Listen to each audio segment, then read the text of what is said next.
Hi, everybody. It's Kira and Amelia here from Journey to Christmasland. And as you know, this isn't our first Christmasland podcast. This is actually version 2. We've got an older version of Very Merry podcast where we've done a lot of other great work in the past. And so for the Christmas season, we're going to take a break like the rest of you and enjoy our families, but we're not going to leave you empty handed. We've decided to go ahead and replay some of our older episodes from our old podcast, some of our favorites. So the first episode, replay episode you will hear over the Christmas holidays is one of our favorites, Amelia, 5-Star Christmas.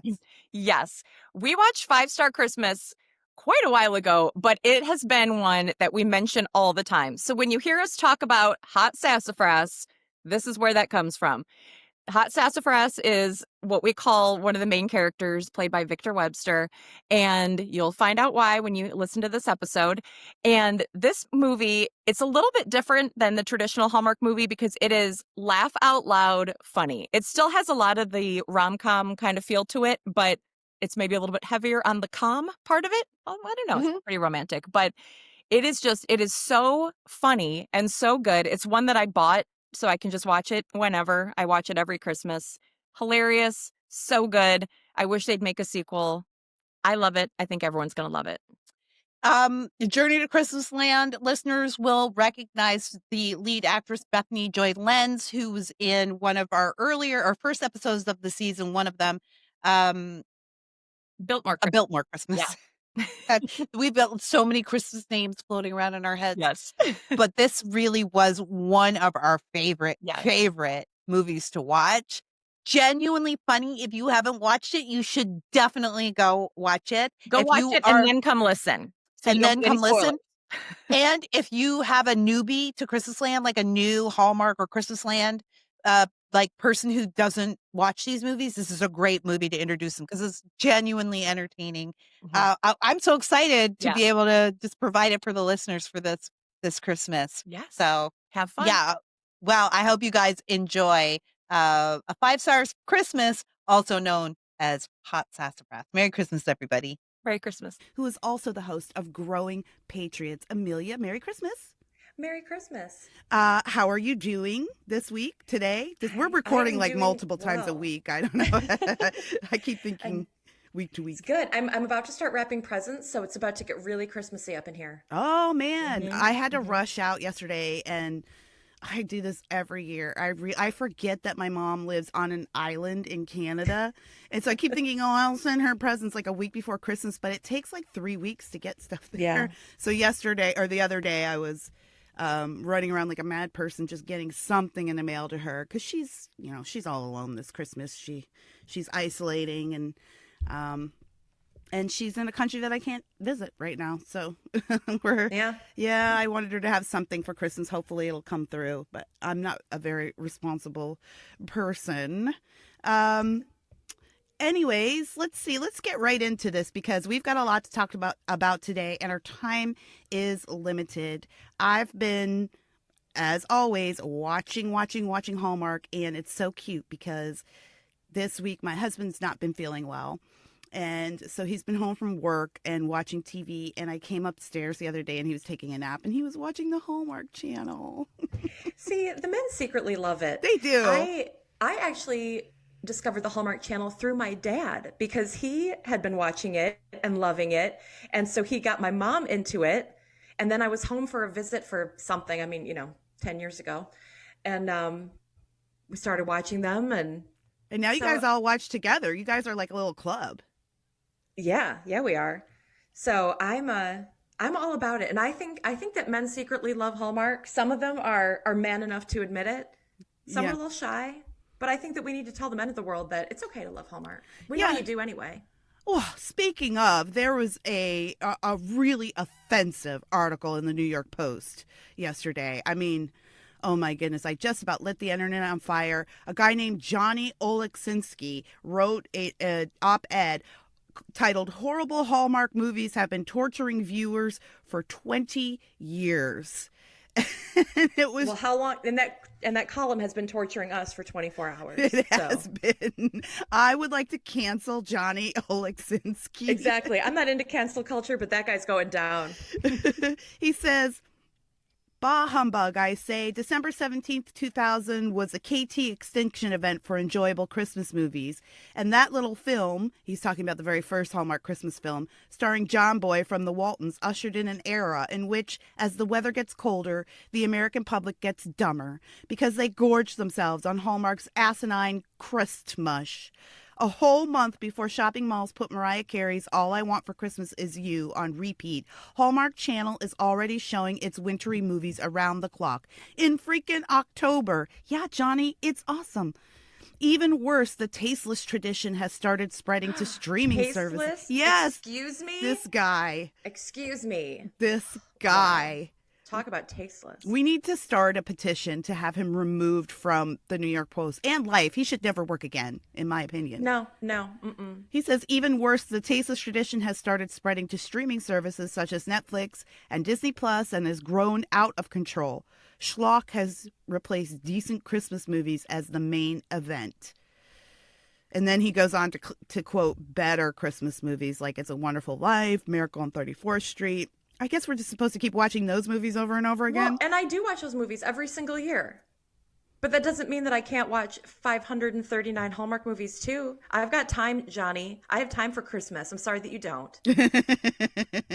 He said, and then he goes on to complain that the movies are all the same movie.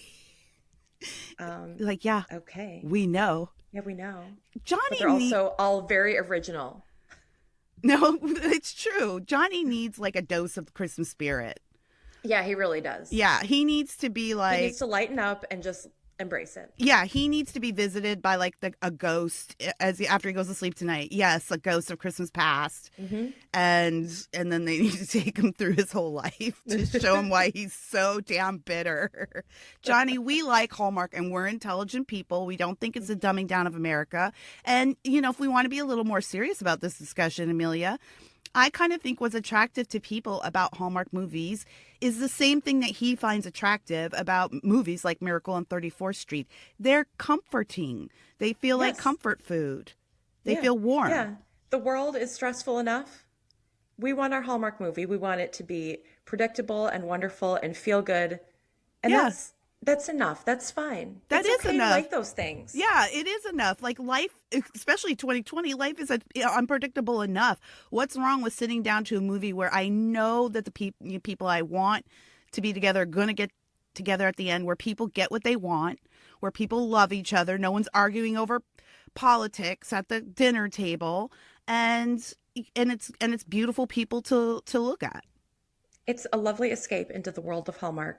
And I don't feel bad about it. Yes, I'm officially denouncing Johnny Oleksinski. We denounce you, sir. We denounce you.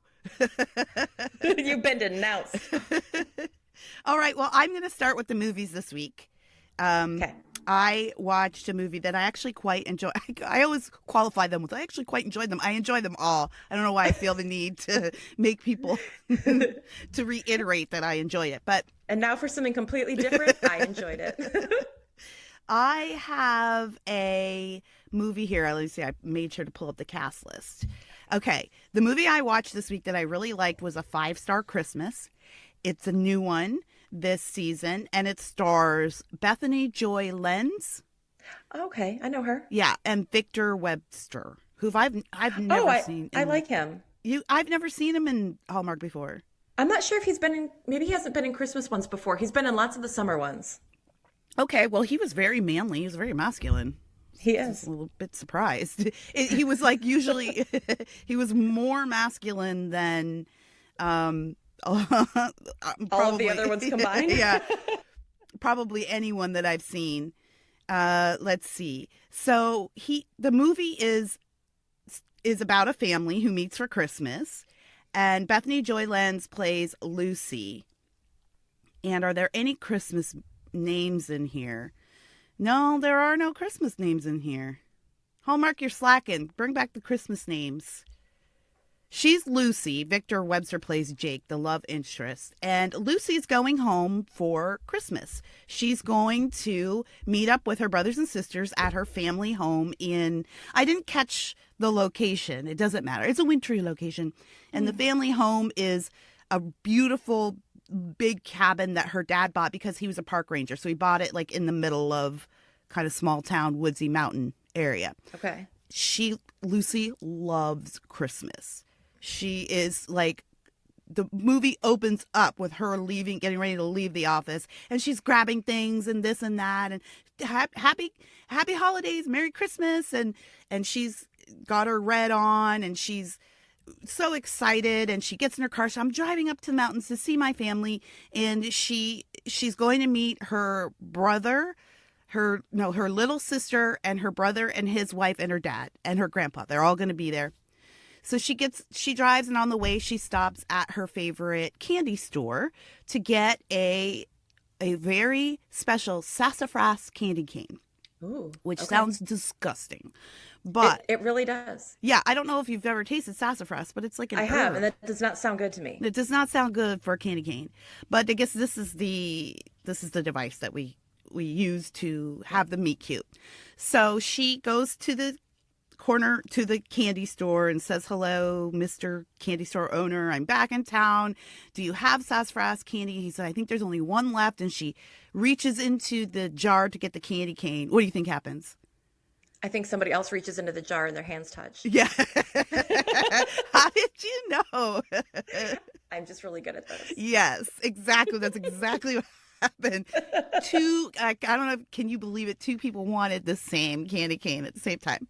Wild. Yes, and it turns out to be this guy who will be her love interest. And they have a test of wills over the candy cane. They decide to do a trivia contest for it. Whoever knows the most about sassafras wins the candy cane.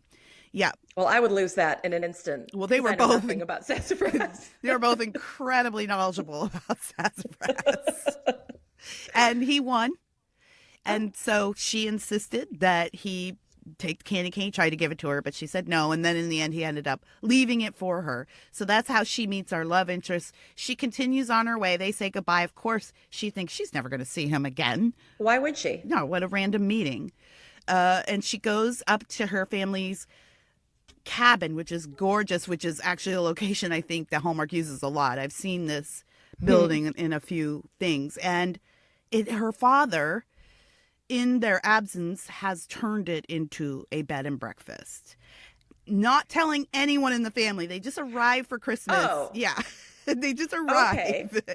And she's like, there's a sign out front, and she goes in. She's like, wait, what is going on? Do I live here? Do I have a room? And he's like, well, yes, your room is the pine cone room or whatever. And, Oh my goodness. and he was like, you can stay as long as you want. Just put your I bags would in honestly be storage." so mad. I know. I was like, wait, that's I'm kinda going home for crappy. Christmas. I wasn't prepared for this. No, totally. And this actress I actually really liked. She was really good. And she really sold that incredulous kind of what? Because that's what I was doing. And then, of course, every person that comes in has the same reaction. Her brother and sister-in-law, and then her little sister who's in college. And the father says, look, your mom died 15 years ago, and this house is big and empty. I'm retired from the park ranger service, and I just wanted something to do. So I thought I'd turn it into a bed and breakfast. And so come to find out, as often happens in the Hallmark universe, the dad had done all of the work to renovate the house and the rooms, but nothing else. He had no staff. He had no website. He had no cook. How did he have guests? He didn't have any guests at the Oh, he didn't. I was picturing there were all these strangers running around and no one to help them. No, well, that was the thing. They came in and they were like, Dad, how could you do this? And he was like, well, I did it, and now I can't believe that I don't have any guests, and this is going to go under. It's like, but I don't have a website. I don't have anything. And so, of course, the family's like, okay, well, we can't lose the family home. Dad, this is the device of this plot, that the family home is going to be lost because he sunk all of this into the bank's going to come repossess it. And he didn't even have a website. And in fact, That's Dad rough. was a complete dummy because he said, I heard I need to go get something called a domain. So I was like, okay, Dad, way to go. Completely rip your kids' childhoods from them. Right. With no then- plans. Right. So the plot becomes the family has got to rally to try to get some guests for the holiday season. they kind of look at travel review blogs, and they find that the premier travel reviewer, I think they named it B something, B Turner, is supposed to be in town, and they wonder if, if they can, maybe B Turner's coming here, maybe. I bet he coincidentally has a lot of knowledge about sassafras. Oh, spoilers. Oh, it was just a guess. Oh my gosh, I can't believe I got it right. Also, I don't know how they thought B Turner was going to get there with no website and absolutely no idea that this bed and breakfast exists. But they thought, okay, so they're like, oh, B Turner, she's the premier travel writer. She said she's in town. I bet she's coming here. And at that moment, a car breaks down outside the bed and breakfast. What? Yeah. The whole family, including Grandpa. We've got a silly, absent-minded Grandpa. I have to say, this movie actually gave me some genuine laughs. There was actually some really legit funny moments in it, and the Grandpa had a lot of them. He just was so silly. But they go out, and there's this older woman, kind of Dad's age, and her car's broken down conveniently in front of the bed and breakfast. And she says, I just need a phone. My cell phone service doesn't work. I'll get roadside assistance and be on my way. And of course, Dad, she's very attractive, middle-aged woman. And then Dad says, well, you're at a bed and breakfast. Why don't you just stay here for a little bit and I'll fix your car and you can get on your way in the morning. Oh, bed and breakfast and mechanical repair. Yeah, Dad can do it all. He just doesn't know what a domain name is. He just hasn't told anybody. Right. To do it. So she's on her way up to Maine to see cousins for Christmas. Hint, hint, wink, wink. She pulls her bag out, and she has the initials BT on her bag. So immediately the daughter says, this is the woman. We've got to do everything we can. So immediately they're like, this family is now the staff of the bed and breakfast, and we can't let people know that it's a family operation because for some reason, I don't know why they like thought. Every other bed and breakfast. Right, that's what I thought. They were like, no, it'll be unprofessional. So they all start faking things. The daughter fakes, the daughter says she is the daughter, but then she says, like, I'm also a manager here. The husband and wife become guests and take on... They're planning to go traveling around the world pretty soon, and so they take on this kind of fancy European persona, like, oh, we're so fancy. It was actually kind of funny, and they're like awkwardly trying to be very sophisticated. The Grandpa becomes the maintenance guy, and the little sister becomes the cook. But they're like, but you're like 19 years old. You've changed your major 8 times in college. Like, you can't be the cook. But she's like, what else can I be? You all need someone to cook. We're in a bind. So that's how that goes. The whole family is faking that they're just staff or guests at this thing. Okay. She comes in, she books in for the night, and lo and behold, one more guest pops up. Who do you think? Sassafrass. Sassafrass pulls up. Hot sassafras. Hot sassafras pulls up. He'd heard about the bed and breakfast by word of mouth. Do you have a room? Well, naturally. And the shenanigans ensue. And they spend the whole Christmas vacation trying to convince these people that this is a very tight operation, a very well-run bed and breakfast. Lots of misunderstandings ensue. But Sassafrass and our protagonist Lucy really develop quite a connection. What? Yeah, this one was interesting because their love story actually, the kiss came still a half hour before the end of the movie. Oh, yeah, they got together kind of before the end of the movie, and it all blows up at the big Christmas festival that right they're helping to plan because they want to give their guests a good time, so they're taking them into town. And at the final night, like the whole family's like, we want to go to the Christmas festival. This is the whole reason we go. And she says, you can't go because if you go, everyone in town will recognize you. Right. And our cover will be blown. So everybody has to stay home this year. I'll take the guests. Me and Dad will take the guests. and we'll do this. Well, of course, no one listens. Everyone shows up in town, which Of course. actually made for some genuinely funny moments where she's trying to keep the lid on things, and they're just all about enjoying themselves and being goofy. It was good. I actually I'm going to have to watch this one. It's a good one. You'll enjoy it. And in the end, their cover gets, their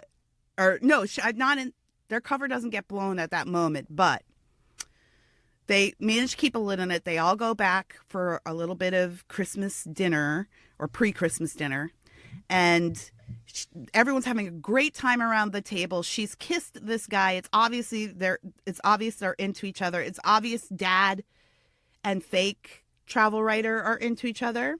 Okay. And everything's looking good. So they go back for a nice dinner, and a circuit pops. So Lucy says, "Oh, I'll get the circuit. Don't worry." And for some reason, the circuit breaker is in Sassafrass's room. Oh. So she's got to go into his room to flip the switch. And of course, his computer is open. And he's writing the travel blog. Oh, dear. Yeah, and he didn't really get to finish. He just started writing like, "I found this quaint little thing out of the way with an oddball family," and she was just furious. Oh, the devastation. Yeah, and when she came downstairs, they looked at each other, and he knew that she knew, and she said, got totally ticked off. "I don't want anything to do with you. Get out of my life." They go their separate ways. And then in the end, I know this is a surprise, but in the end, he comes to see that he's a travel writer. So he's on the road all the time. Mm-hmm. So he was like, this wasn't going to work out anyway. But in the end, he comes to see that he wants a family and he wants stability. It's time to settle down. It's time to settle down. And he didn't want to deceive Lucy. He really liked her. So he went and he told her that he liked her. And then they ended up kissing and making up. And Dad and fake travel writer ended up, she decided to not go to her cousins for Christmas. Like, oh, yeah. The rude. whole time she's been like, well, I can't stay. I have to get to my cousins. We do this every year. And then at the last second, Dad's like, well, you sure have made this place a lot prettier and nicer. And we'd love to have you through the holidays. I feel kind of bad for her cousin. I know. She totally ditched her cousins. She was like, at the end, she was like, well, I guess I see them every year. Oh, that's terrible. Okay, so here's a question. Yeah. Did Sassafrass know that Lucy thought the other lady was a travel writer? Yes. He did. He did know. So it was like a lie upon a lie. Yeah. Yeah, because she confided in him. That's why she was so embarrassed, because she confided in him. She said, he knew the whole thing. He knew the whole thing. Family. Yeah, she was like, this is my family, and we're like, this is my dad's house, and he's about to lose it. And so we really need to impress this woman, this travel writer. Yeah. Oh, dear. So but in the end, it all worked out. And then it ended up with all of them. Well, first of all, here's another kind of Hallmark rare thing. The brother and sister-in-law ended up finding out they were pregnant on that. Oh. Yeah. Yeah. They had been planning a trip around the world. They've worked and they did this whole exposition thing on the drive up. Like, she was like, can you believe that I sold my makeup company for $1 million and that you're a successful IT? I love the exposition. He's like, no, I can't believe it. And finally, all our dreams are coming true. And this year-long tour around the world is going to be really amazing.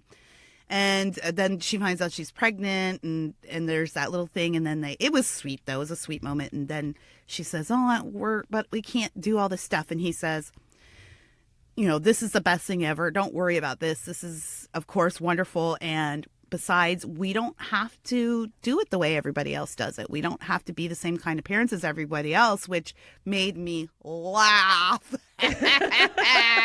Famous last words. Everybody says that. Oh my God. I cackled, which I just did just now. That's what I was doing. That's what I was doing when I was watching. And I was like, okay, come see me in like 5 years when you've eaten at McDonald's every night for a year. Oh my goodness. Yeah, so it ends with everybody on Christmas Day gathering around and having a lovely time in their Christmas PJs.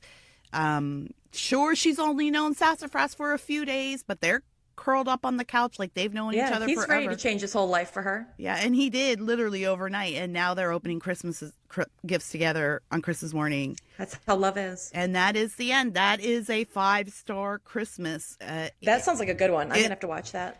It was actually a very good one. I genuinely had some laugh out loud moments, especially with the grandpa. He was he played their maintenance guy, and then he just didn't know how to act. So when the people came in, he was like, I'm the maintenance man. I fix it. I come here over here. What needs to be maintained? He was really cute. I've seen him as silly grandpa in a couple other movies. So that is a 5-star Christmas. I love it.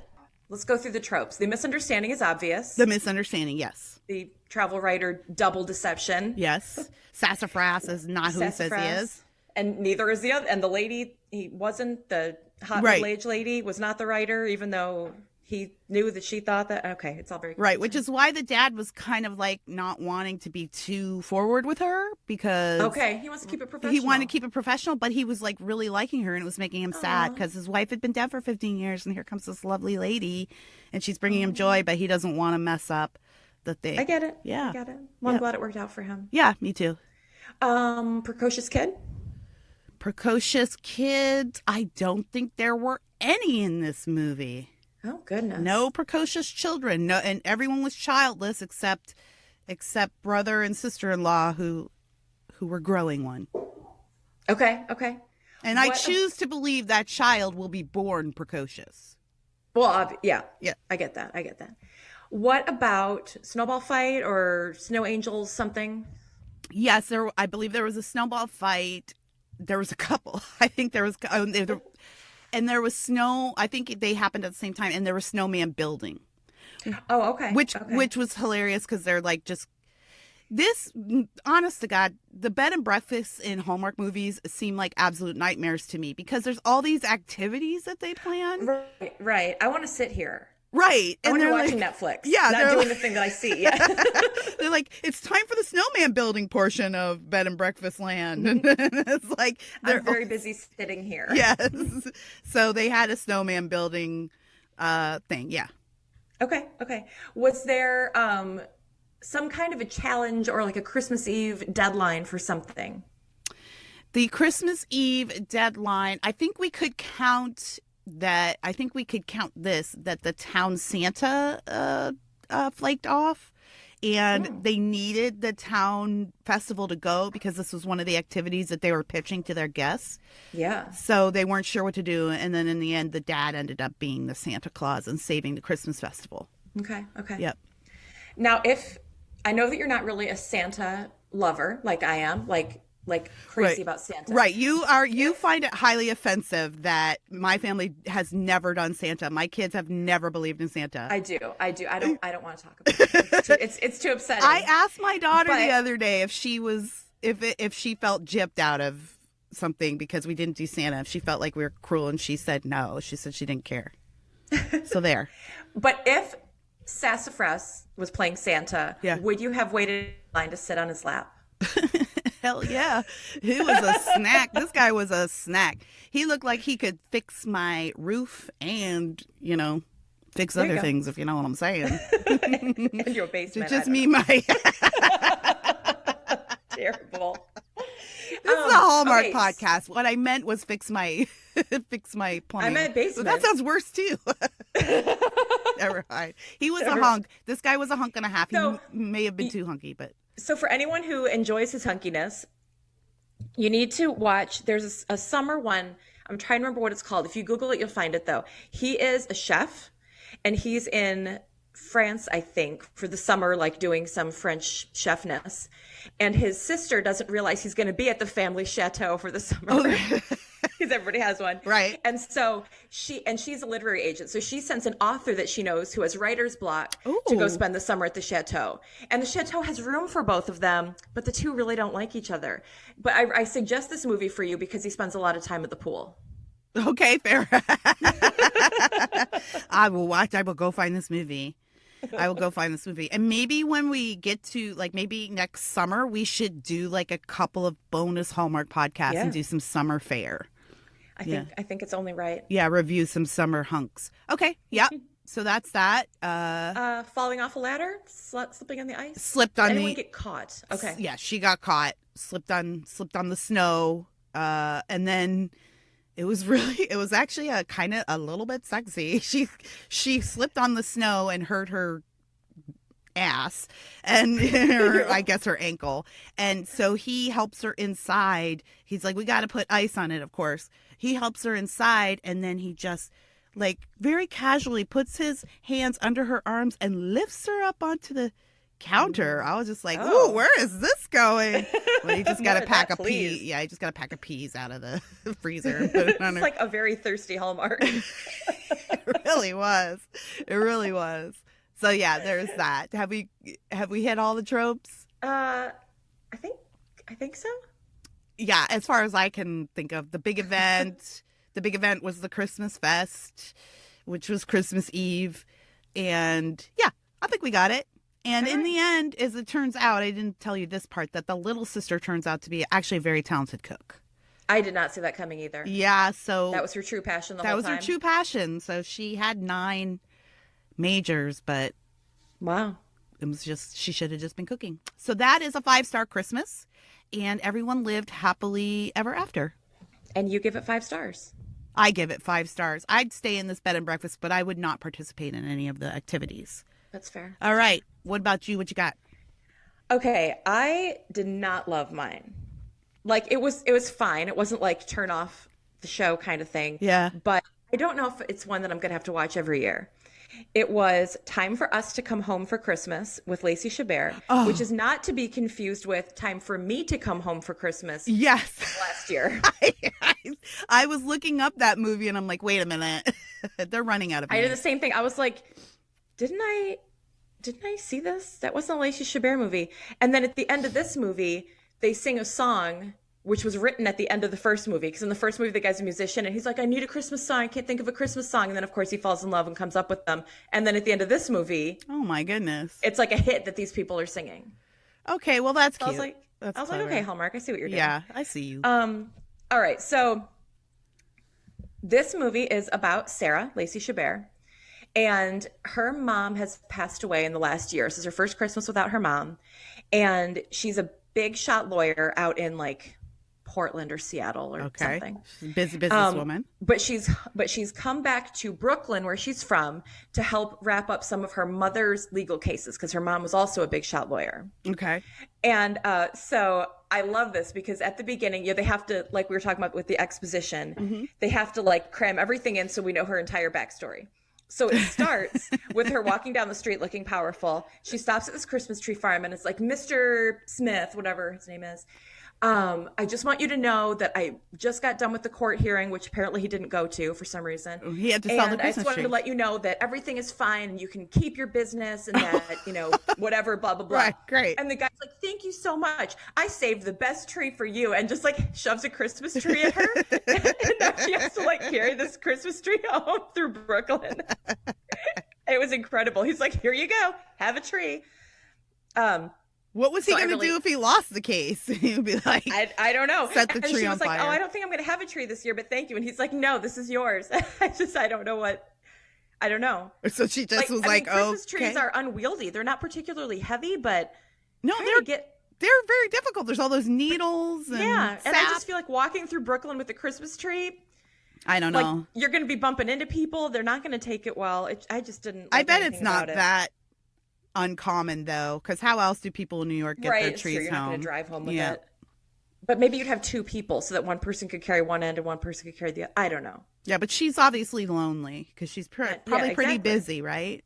Exactly. Yeah. So she goes home and she gets a call from her boss back out west saying, we love having you here. You're so great. We'll do anything you need.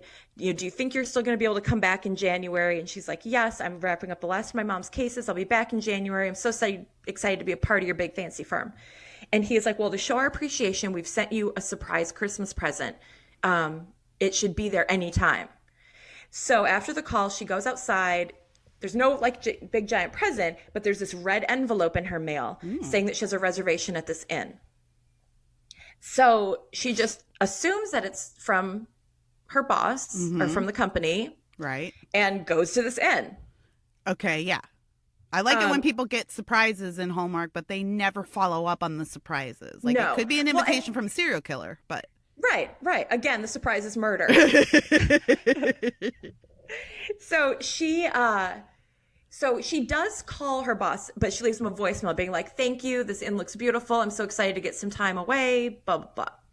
And he doesn't call her back for like 2 days being like, "Oh, by the way, I forgot to tell you that wasn't from me." Meanwhile, she's dead. Like, So she gets to this inn, and there is a sexy young innkeeper who has just quit his big city job to buy the inn. Okay. It's his like first season owning the inn. Very nice. And then I really enjoyed when she goes up to her room, there's a man checking into a room across the hall, and he's like, "I guess we're neighbors." And she's like, "I guess so. I'm Sarah." And he goes, "Oh, that is a beautiful name." And I really like the name Sarah. Yeah. I do. And I know many Sarahs that I love, but it was like he has never heard this name before, and it just really struck him. That is such a lame pickup line. So I'm gonna bust out somebody. My husband's best man at our wedding was super lame, and he really liked my roommate at the time. Her name is Rebecca. She was at the wedding. It was a very small wedding, and we're in the bar. We got married in a hotel lobby, and then we just all went to the bar afterwards. So we're in the bar, and now this guy like has no game. He's not really a ladies' man type, but he really thought my roommate was cute. And so I remember sitting next to him and him looking at her and going, "Tell me your name again." And she says Rebecca, and he says, "Rebecca, wow, that's a beautiful name." And I'll never forget the look on her face. Like I like my name, but it's pretty common name, dude. Like I just remember her slowly like inching over a little bit, like away from him. I don't know, that reminded me of it. Poor guy. Yeah. Well, and that's what made this even funnier too, because she introduces himself and he is like astounded by this name, and then he goes, "My name's Jasper." And I'm like, "So you have a really unusual name." Yeah. Whatever. So, and he says that his wife got him the trip for Christmas or something, which I was like, would you give your husband a trip and be like, "No. See you after Christmas"? That's Nope. weird. Nope. So we've got a few people. We've got him, and then there's a man. I don't know. He's probably in his 40s, and he's there with like his tween daughter, and they're having trouble connecting. I think he's divorced, and she's on her phone all the time. And then the innkeeper's sister shows up, and she wants them to get together. It's that whole thing where like nobody can have a normal interaction because now the sister knows they're attracted. Right. Right. So the whole time they're trying to figure out who invited her to this thing. Yeah. Okay, hang on. I'm sorry. Which one of these characters is Leon? Oh, so Leon. And for our listeners who don't know, Leon is a singer, an actor, and he used to date Madonna. He's most well known for, he was in the Like a Prayer video in the 80s, which was like a huge scandal, but I'm a big fan of Leon. So he was Jasper. Okay. Who thought that Sarah was Sarah such had a a great beautiful name. Okay. Yeah. And obviously he's musical, and then it turns out that the daughter who can't connect with her dad is into music, so they all kind of jam together and brings her out of her shell. So it's kind of but as we're going along, we realize that like Jasper, his wife, has also passed away, and she so he's like, "Well, I guess she left me this like same like mystery red envelope," and I'm like, "Is this like a weird inn where your dead relatives send you a thing?" That's what I'm thinking. Like, is the wife dead? Yeah, so she is. So he's widowed. Oh, okay. Yeah, because I thought that was weird too. I was like, "Why are you here without your wife?" Yeah. So he got a red envelope, and it turns out that everybody there was invited by this mysterious red envelope, and they all just assume that it's from, so and so, but nobody checked. Well, no, one guy did check, and he's like, it was from my brother. He said he didn't send it, but I know he was kidding, and I'm like, okay, maybe just trust him and don't go. Okay. So they try to go through like the old, computer system, and there's nobody's name in it, and they try to look up a credit card receipt, but they paid in prepaid credit cards, which again, I'd be like, this is getting very fishy. I am leaving. Yes. But instead, they do all the stuff. You know, they go for walks in the snow and they sit around at night and they paint ornaments together. And oh, nice. they do all this stuff. So everyone's kind of just settling in then. They're just right, like, they're we're just just like going to go with this. Okay. Where to me, it reminded me of Clue, where everybody was invited by Mr. Body and nobody knows why. Yeah. That's what I kept thinking. I was like, somebody's going to die. But nobody died, actually. Except for all the people who were dead before. Right. They were already dead, though. We didn't have to experience that pain. Yeah. So let's see. So they paint the ornaments, they play music together. They're just having a great little Christmas. Yeah.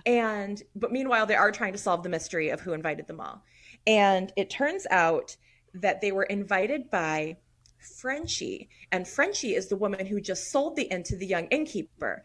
Because when she was starting the inn and having a really rough Christmas, all of these random people got snowed in and had to stay there. And they loved their time there, and they made her realize that she could do it. And it was like a whole new experience for her. So she decided that when she sold the inn, and it was this guy's first Christmas, and he was probably having doubts, she was going to invite like the descendants of the original. Oh my gosh. Or like the Jasper, you know, I think he had actually been there, but he was a child. Right. Because they found this picture where she's like, oh my gosh, that's my mom. And the guy was like, wait, that's me as a little boy under the tree. And they realized that everybody knew somebody from this picture. And now this feels creepy. It was super weird. It was super weird. And it was just a lot of it actually didn't have a lot of the tropes, or I was so not invested in this movie that I just didn't even notice them, because I was like, is this movie? I love Lacey Chabert. The lead was great. They did a great job. It was just such a weird premise that it just kind of made me uncomfortable to watch it, honestly. Really? I was wondering, because this is one of the movies that I actually wanted to see, which is why I want to get the Movies and Mystery Channel to see this movie, and you gave us that great app. And oh, by the way, this reminds me, we don't have time to do it today, but next episode I did get a letter from Kelsey, whose husband is a Navy officer, I guess, and she watched USS Christmas, so she wanted to kind of chime in about all of the fact check. So in a fun way. I mean, she loves these movies too, like we do. So we'll do that next episode, because I want to share that with you, but we don't have a lot of time today. I wanted to see it. To me, it looked like a really interesting concept, but I guess Hallmark, I thought it was awkward to me. Was it? It just here's what I think. I think that, because I did watch a Hallmark movie that they were playing on the Hallmark Channel, which was an older one, but it had originally been on Murders and Mysteries, and I think that the vibe is different on that channel. I don't think murder goes with Christmas in the Hallmark. And there was no actual murder. but a lot of dead people. There were dead people. So I think the way that they like brand them is Hallmark is for like Hallmark Movies and Mysteries is for the like more sentimental, deep feelings ones. Okay. And then Hallmark Channel is like the romantic comedy ones. Okay. And I like some of the more sentimental ones. You know, they never get like overboard dramatic, you know. But I don't know. I wasn't crazy about this one. And then I had forgotten what the title was. I'd forgotten that it was Time for Us to Come Home for Christmas instead of Time for Me to Come Home for Christmas. You idiot. I know. And then at the end, they're all like getting together and they're singing, you know, one of the Jasper. Yeah. He was a musician. He was like a retired musician.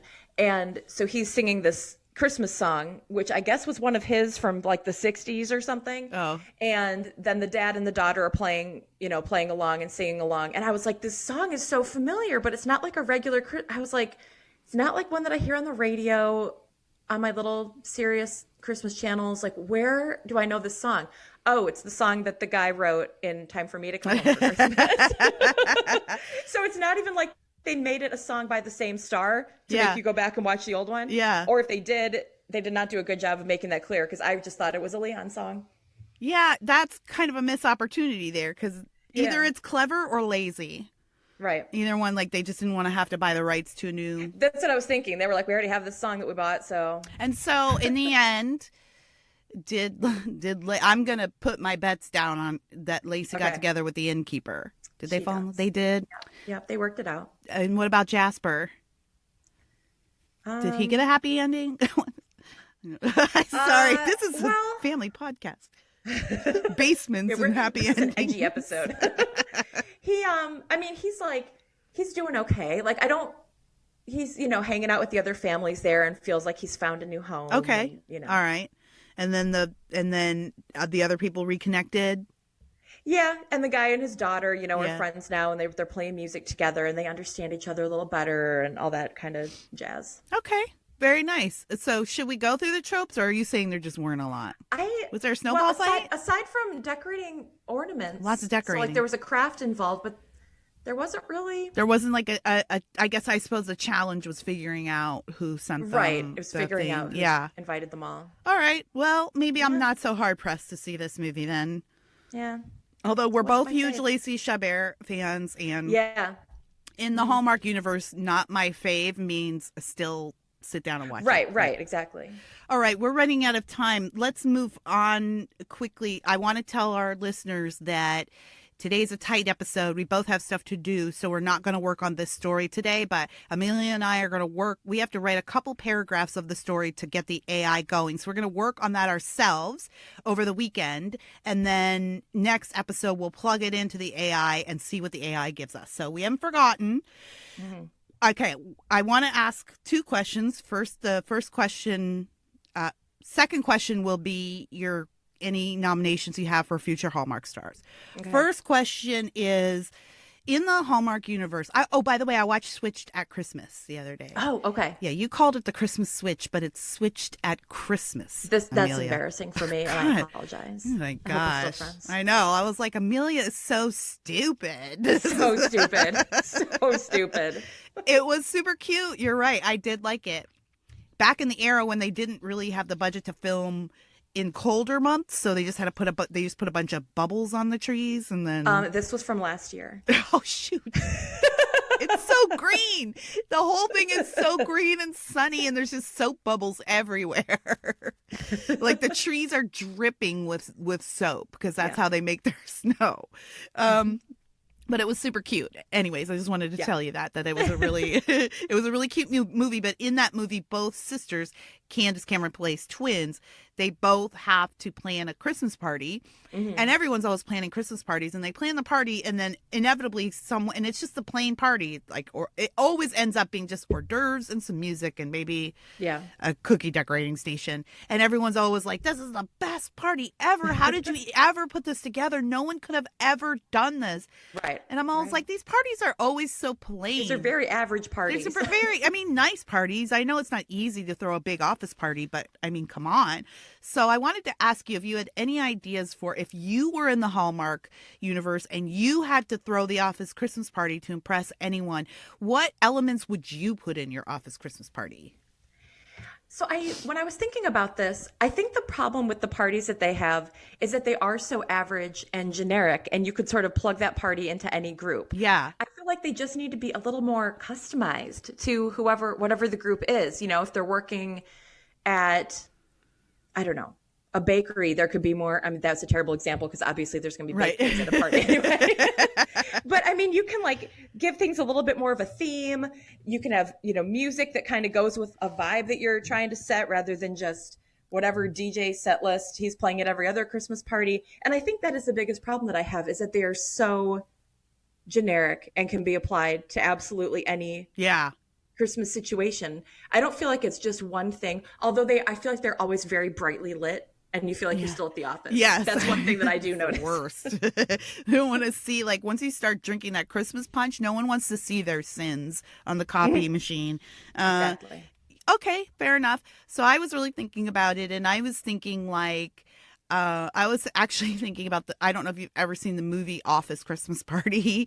It's a silly Christmas movie with a bunch of comedians, and Jason Bateman's in it, and it's one of those silly, like, shenanigans, adventurous, and one night movies. And honestly, I actually recommend it. It's actually so stupid that it's funny. But they did a couple of things in there, and I was like, this is what I would do if I was Candace Cameron Bure. Number one, I would have one of those money machines where the money flies all around. You get into it and you have 15 seconds to grab. Because listen, Nobody Okay. cares about the damn champagne at the Christmas party. You know what your employees want? Bonuses. They want Right. money. And I can remember back before the Obama recession, when my husband's industry was doing really well, the people in that industry, when they would have Christmas parties, it would be like there'd be a raffle where they'd be giving out thousands of dollars in these raffles. I mean, I've gotten diamonds from some of these Wow. parties way in the Yeah. past when we were doing really well. And so that, I think that's what people want. They want money. So I want that money machine. I think people will really enjoy Yeah. that. You get a few cocktails in you.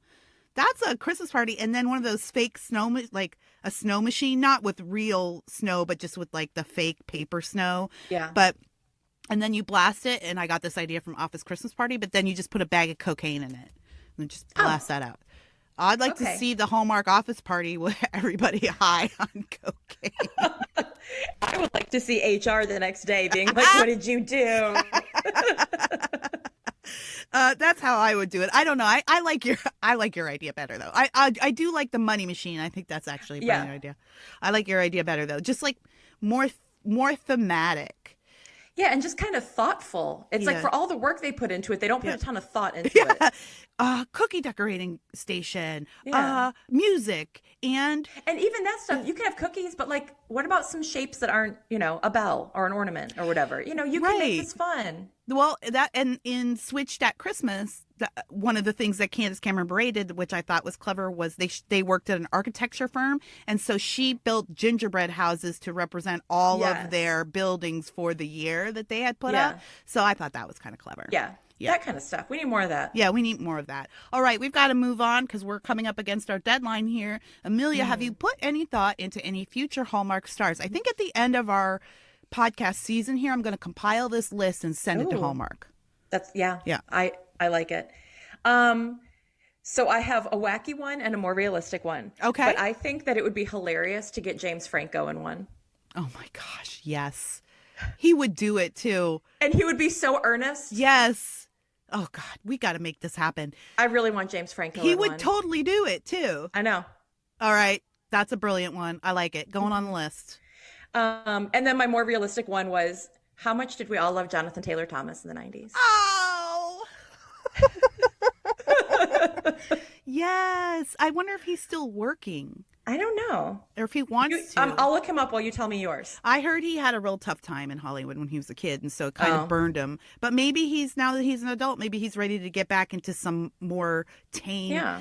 And Hallmark is outside of Hollywood, which I hear is why a lot of people like Lacey Chabert like doing Hallmark. It's a steady gig, and it's nice. The people are nice.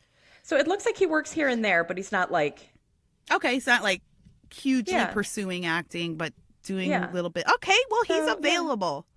mm-hmm. He was such a cutie. I love it. All Yeah. right. Well, I actually do have the same kind of throwback suggestion. A lot of my suggestions come because I'm watching TV and then I see people on TV. I'm like, Yes. oh yeah. So I was watching Cobra Kai this week. Do you watch Cobra Kai? Yes. Yes. I love it. I am not at the end of the second season yet. I'm trying to catch up because third season's about to come out. Why not bring back Billy Zabka Yes. for a nice, like, more I'm in. mature plot line? I know he's a little older. Like, he's probably close to 50, if not 50, Yeah. but I don't think he's that much older than we are. Like, I remember being a teenager and loving him, and he was a teenager. Right. So no, I think he could totally work. yeah, Billy Zabka, I think he'd be great, and he's fantastic in Cobra Kai, and I'd love to see him do see. more things. Born in 1965. Oh no, he's old. Okay, so Billy Zabka can be the B storyline where the parents get together. He could be, but I do think He's not quite could- old. He's not old enough for that, though. I either. think he can get away with an A plot. I do. And I then do too. I watched Christmas She Wrote with Danica McKellar last night, and her co-star Dylan, what's his face, he used to be on Days of Our Lives years ago. He's clearly older. Even my husband was like, he's old. He seems too old for this. He's clearly in his like mid to late 50s, and that was her love interest. So my other one is from Cobra Kai as well. It's the girl who plays the daughter of Ralph Macchio. Her name is Mary Mouser. Oh, I really like her. I like her. She's got a really sweet aura to her, and she's got that kind of saccharine thing down, that kind of innocent but spicy thing down. I like her. I think she could go into the Hallmark universe right now. Actually, I think she's in her 20s, so she probably has a place there. Maybe they want to get a few years on her, but I think she'd be a great candidate. I like that. I co-sign that very hard in permanent marker. Fabulous. That's how hard I co-sign it. Nice. All right, we've got it.